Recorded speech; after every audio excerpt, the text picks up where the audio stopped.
first big party that we threw, I think we spent $10K to make it happen, and we probably made $100.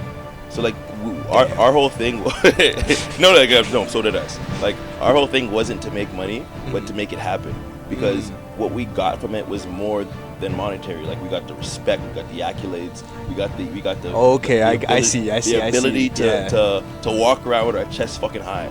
How do you know that you can trust somebody long term? What is your gauge on somebody? So many things, man. Like there's so many variables, but I gotta say the biggest thing has to be. Yes, sir. Welcome to Two Viral Topics, where I get my friends to come on Waters and just have a conversation. Episode 1, we have Brandon, the Don, the marketing wizard. We kind of disappeared for like what, 5 years? About like 3-4 years. 3-4 years, and then we just linked up. locked in on Wata. We just locked in on Wata. Like he comes on Waters with me, helps me out, and he sees the bullshit, the fun, and the wild. Yeah, I'd say it has to be Yacht Week though. Yacht Week was wild. My Yo, first time seeing that. Shout out to L, Will, and Sergio for getting the idea, putting it together. Because Yacht Week is if you don't know about it, you need to read about it, because that is some big things. All I know, if you go to Yacht Week, whatever happens at Yacht Week stays on Yacht Week. That shit is a different type of game. Still different beast. I don't think a lot of people know about Yacht Week, to be honest with you. Because it's an event that happens, and it doesn't happen on the weekend. It just happens on like a random day in the middle of the week, in the middle of the day. So it's like not too many. It's not too accessible to too many people. No, facts. Like I want to say, like it's it's bottle girls, strippers, beautiful women, social media influencers, businessmen, and motherfuckers with boats. Because that's the only person that's free at 1 p.m. on a Wednesday. To just be day drinking, getting annihilated, doing drugs. Not even day drinking. They're getting they're just getting smashed, like literally hammered. I don't think you leave Yacht Week sober, and if you do, you're either extremely responsible or extremely boring. No, it's probably the latter. Yeah, no. There's something that I wanted to actually mention to you. Yeah. And this is something that's been on my mind, is that I think one of the caveats with being successful is that you tend to like have to be so analytical about everything. You're constantly assessing like, what's working, what's not working. You're constantly being aware of everything, all the variables that are happening with what you're trying to accomplish, right? And I think the caveat in that is that it becomes difficult for dudes to like actually enjoy their life and like be happy with what they're doing. You know what I'm saying? And I think that what's interesting about you, and what I've always found interesting since we ended up linking up back again, is like you actually are able to ping pong between both so well. Like you can lock in and be the most, like, think about this whole week. Actually think about this whole week, bro. Every day we're turning up till late night, 2-3 in the morning, and you're setting that alarm for 5-6 in the morning every single time, bro. I'm like, what the fuck's going on? Like I feel like it's I enjoy running events. I enjoy running the things that I do. So like getting up at 5 a.m. or 6 a.m. even though I went to bed at 2. I was drinking with Amanda, partying, doing all that crazy stuff. Like I enjoy what I do. So like I'm getting up because like I have to get it done. If I don't wake up, it's gonna be a bad day for me because now everything's set behind. I wake up, the boat's not clean, people aren't having a good time. Like things aren't in order. So like it's because I like it and I like doing it, to be honest, And I think it's also like that sense of the control that I have. Call me crazy, but I also think like the control allows me to like really enjoy it more because I am the puppet master in the whole thing. You know what I mean? Yeah, because even back I think this is around the time when we kind of disconnected a little bit. We weren't really linking up like that. Yeah. I think you started doing this like a lot earlier on. Yeah, so right? It wasn't on boats, it was on land. And uni times. Yeah, when I was in university, I started doing house parties because when I was in school, everyone wanted to party. Like, you know what I mean? So what it was is we would go to people's parties and the parties are fucking shit. Yeah. Okay, so now we're going to shit ass parties, not having a good ass time, and like, okay, let's turn it up. So we brought females. We hopped on the aux, changed the music. We brought the vibes. Like we're now having ciphers, dances in the middle. Like I was pop, lock in, drop it, like all in the mix, and like now people, oh yeah, like these guys are a good time, these guys are a vibe, and then we did that for all first semester, and then second semester we get a phone call from my homie back in shout out Jiggy, from my homie back in the ends, and he sees what we're doing, he's like, yo, let's collab for a party. I see you guys doing some big things in Ottawa. Let's do something in Toronto. So then we come together. We do this big ass pool party in Toronto, and it fucking hits, and it fucking hits hard. Like we had, I think, 600 people come out. There was fireworks popping off in the backyard when like Finita was playing. There was people dancing, people drinking. There was not many people in the pool, but we had 2 people jump off the roof of the house and jump into the pool, like on some Project X shit, like, you know what I mean? And then after that's when we said, yeah, we're doing fucking parties on parties on parties. Like we planned a whole provincial tour, and then that shit got shut down because of COVID. COVID ended that whole run, and that's when I took a break from events, and I got into like other stuff. I was bartending, serving, got into finance a little bit, doing swing trading, and then. But even around that time though, like, because you said that the reason why this feels effortless for you, and you're able to ping pong between being hyper successful, ambitious, and also just being completely just free flowing, having a great time. Yeah. Did you know at that point that, okay, like this is what I really like doing, like when you were throwing the crazy parties back in uni? So we weren't throwing the crazy parties as for to make money.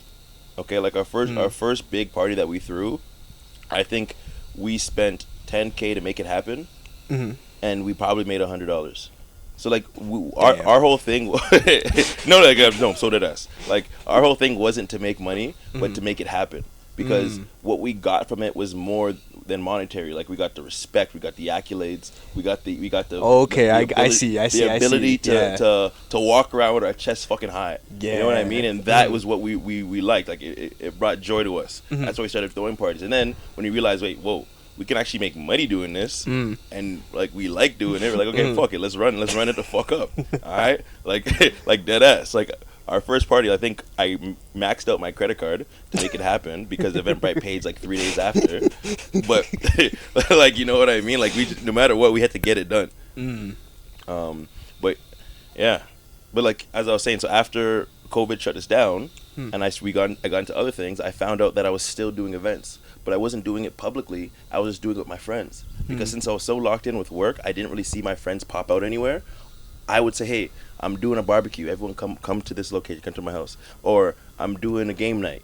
Come over here. Just so I can now see my friends in a setting, because I don't see them often. You know what I mean? And then that's when it clicked. Shit, I like running events. like I like the joy it brings.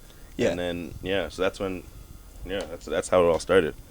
And that's where you thrive too. You thrive in like the sort of the community element, like bringing people. Like I've never seen someone that's as good as bringing people together as you are. Like it's a blessing, bro. It's a gift, honestly. Yeah, no, I feel like it comes with meeting a lot of people, because there's a lot of pieces of shit in this world. Okay, but there's also a lot of real people. And one thing I've realized about meeting so many people is that everyone goes through shit. Everyone has their flaws, their downtimes or whatever, but it's how you react and how you manage it. And I love seeing people in different lights and see how they operate when shit hits the fan, because those are the real ones that you need in your life. You know what I mean? Because like, you're only going to know someone who they are when shit really hits the fan. Yeah. And they just react instinctually. Like they react because they think they're going to die or something crazy is going to happen. You know what that makes me think of? That makes me think of what do you always say about women? You always say, like, when you are serious about a woman and you want to kind of see and kind of gauge them, you always want to, like, see them in different environments and see. So is that, like, just how you gauge people in general? In general, yeah. Just different environments, see how they react to different things. Relationships are the same across the board. Friendships, like spousal relationships, business relationships. You want to see how they are in every possible light. Because, for example, like, talk about women.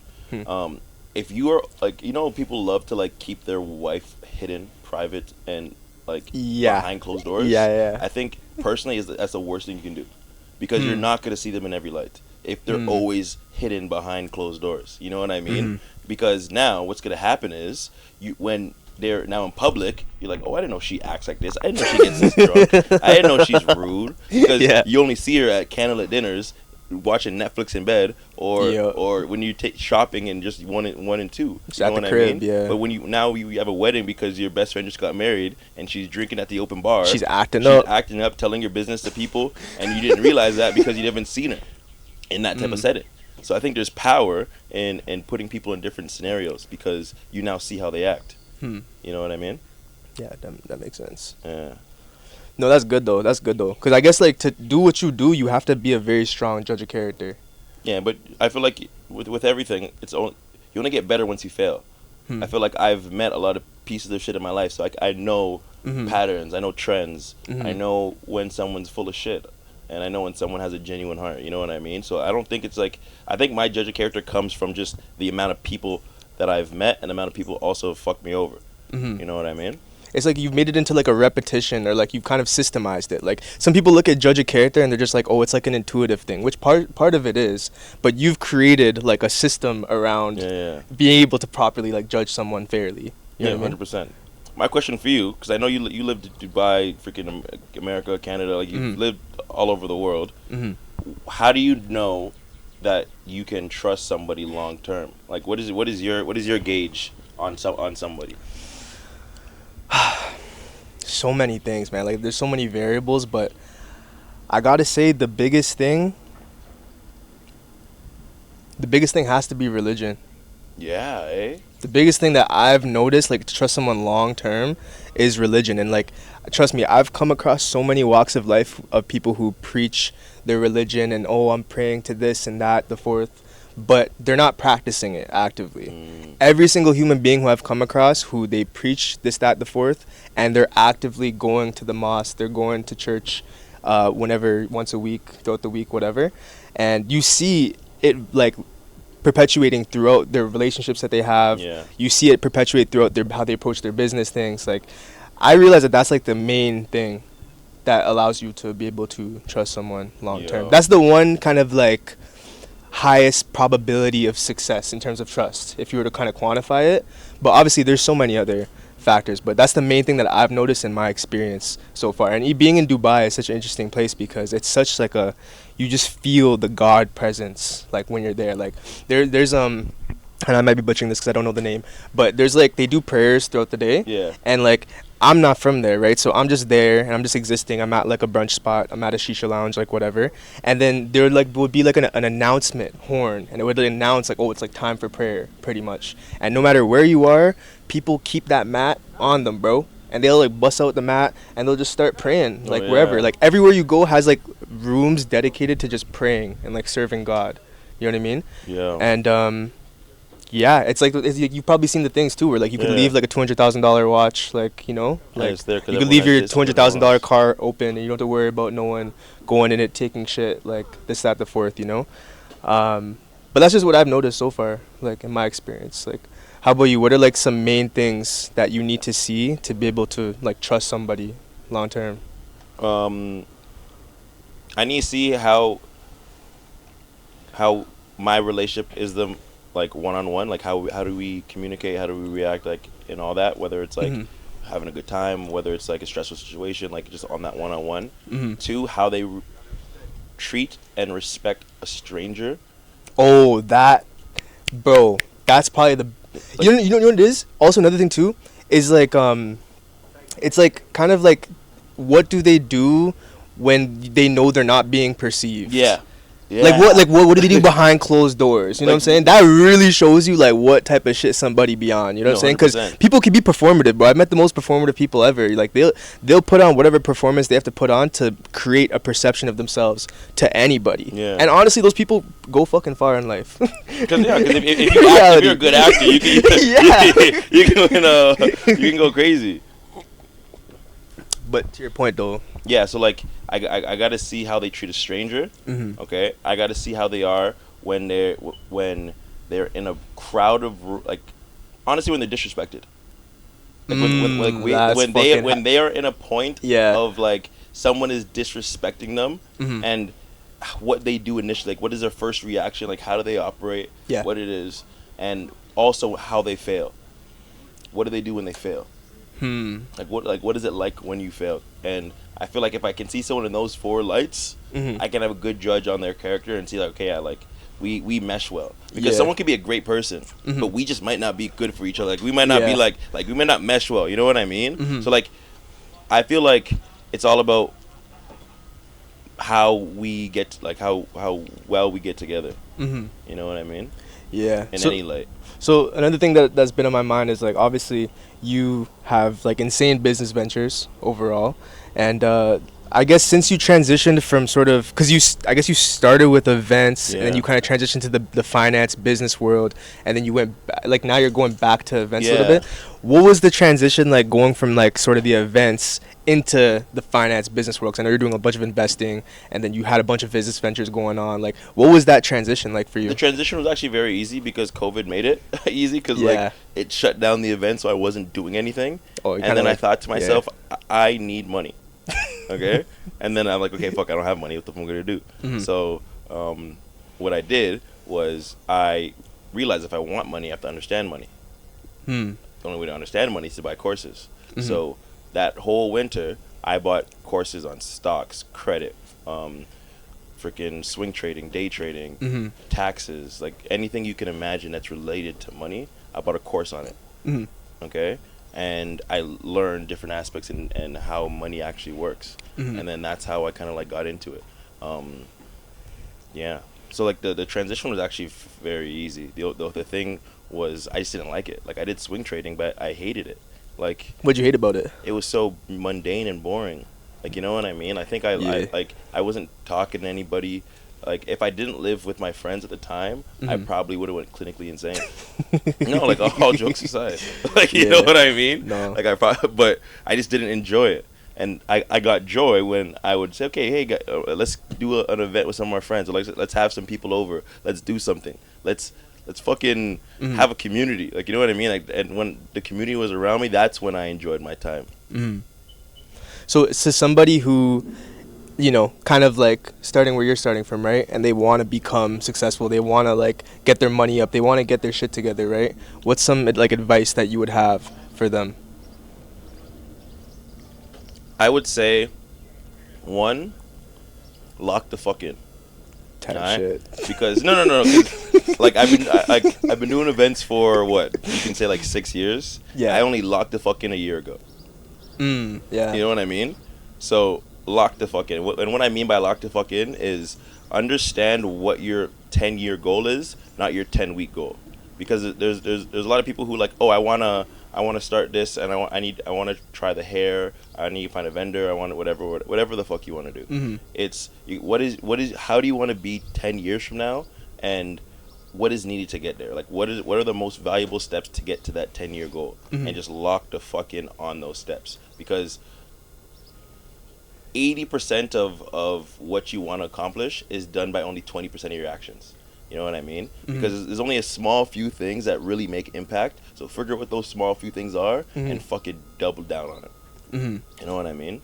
And I think like sometimes people they might want to get up, they might want to be successful and like do all and achieve all these things. Like they might be super ambitious, but they just don't know what to do. You know what I'm saying? They don't even know where to start. So when you're confused, it's hard to take action on things and even make a plan when you're just confused of where to even fucking begin. You know what I'm saying? And I think what I'm like, at least what I've learned from what your experience was, is that you just said, okay, like let me just do a bunch of shit. No, 100%. And so the easiest way to put it is, my thing is I just do it. Like if I see something that's interesting, I just fucking do it. Yeah, like that's a good one. This year, every month I did an event. Every event that I've done, besides like maybe 2, I've never done them before. They're new. They all fall in line with what I do, but it's a new event. Yeah. Okay. I didn't know what the fuck to do. I don't know how the fuck to do it. But you know what I did? I fucking did it. Fucking did it, bro. So like, I feel like a lot of times, a lot of people like it's like, okay, I want to do this. I want to do this. Whatever. Just do it now. It's not even just do it, but do it fucking now. You know what I mean? Yeah. No, that's good. No, I would honestly say the same thing, bro. Like, even when I was first starting to try to figure out what I want to do, I just threw myself in the water, and, like, you just learn how to swim. And it's about having that, like, insatiable, like, just trust and confidence. That's another thing I want to talk to you about, because you're probably the most confident motherfucker I know.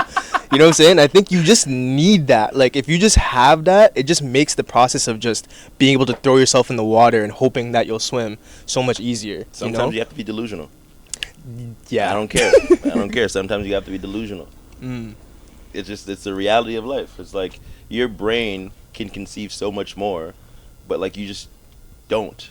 Mm-hmm. Like, you know what I mean? Like, you can bring so many things to life, like just off of thought, but like you just think you're too scared to do it. Mm-hmm. You just got to be delusional. Like, act as if it's going to happen and it will happen.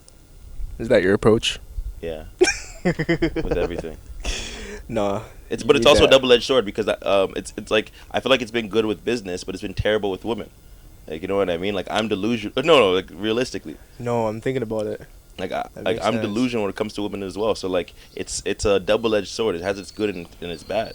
Mm-hmm. And delusional in the sense that like I will find someone that's attractive, they're cool, I enjoy them, Mm-hmm. and like week 2, like, hey, I call her my wife. Like, you know what I mean? Like, it's delusional. Just like positive affirmations, just Yeah. speaking it into existence. And then you're just like, oh, this is not This the is not- person. this This is is not- not my wife, bro. This is not the one. It's like, you were where 2 weeks before you met me? What? You were linking who? You were doing what? Like, what the hell? Yeah. No, hundo. But I think that's important, bro. And yeah, dude, it's always a pleasure, you know, linking up hundo, with you, yeah. like spitballing ideas, like making business moves with you. Cause like I say, I've learned to like come to trust you and whatnot, like wholeheartedly. Yeah. As someone like I would do business with you, I'd like consult you for like personal advice, like No, the I whole 9 appreciate yards, that. you know. And like the thing is like people, it's like to the thing of when you want to become successful, you want to come up, or let's say you're confusing, like you don't know what you want to do to like get your shit together, right? Yeah. I would argue step 1 is surround yourself with fucking like-minded people. Like like you can't see how we're talking about being performative Yeah. earlier. You can't fake like authentic like energy. Like you Swear to God. like you literally can't fake that. You know what I'm saying? Like you could tell when someone's bullshitting you. You might not be able to tell right away, but eventually Time will tell. it's like our human nature to want to like reveal ourselves. So we'll reveal ourselves in little bits and pieces over time, right? But yeah, surround yourself by people who are just aligned with you on that same shit, and it just makes everything so much more easier. No, 100%. And I feel like especially on this boat, like just being around me, you can see me in so many different emotions and how I react in so many different lights because like in Wait, so wait, one sec. Okay, no, there was a okay, this was one of the first times that I came on. This shit was actually made no sense. Yeah. So you told me a story. Am I even allowed to say this? Yeah, you told me a story, and you were just talking about how like mans were like deep in the middle of like the lake, pretty much like super duper deep, and something went wrong, pretty much, Yeah. and like the anchor like broke, like the anchor got stuck. Oh yeah, I remember this. The anchor got like stuck in the bottom of the lake or some shit like that. And there was no way because like the motor broke to get it back up. Yep. So, anyways, that's like a story for another day. But this is now fast forward into like, you know, this is what like last year or so. We're not in the same situation, but something similar is about like you detect it's about to happen. And it's so crazy because there's like 25 people on here. Everyone's turning the fuck up, and you're telling me like, yo, like remember that story I told you? Like I think the same thing. It's what happened. And then it's just so funny because like there'd be some vibes like in the back or whatever, and like they would just look to you like, pray, and then you would just turn around and just start dancing like nothing mattered, fam. Like we're not about to get stuck in the middle of the lake. No, because I feel like especially in those panic situations, you can't let anyone know that it's a panic situation. Like, you know what I mean? It's just gonna cause pandemonium, and I feel like there needs to be composure at all times, and that's just what it is. Tighten up. That's You know, that. you That's gotta your catchphrase to tighten up. You know, like on a big man thing. But yeah, but no, yeah, like that's just what it is. You gotta tighten up. You gotta do it right now, and fuck, enjoy life. Hell yeah. You know what I mean? But thank you for listening. This was episode 1 of 2 Viral Topics. Yes, sir. Thank you, Brandon, for coming on. Appreciate you, bro. And you know, being part of the team. Type shit. Yeah, yeah. Okay. Enjoy, guys. Peace.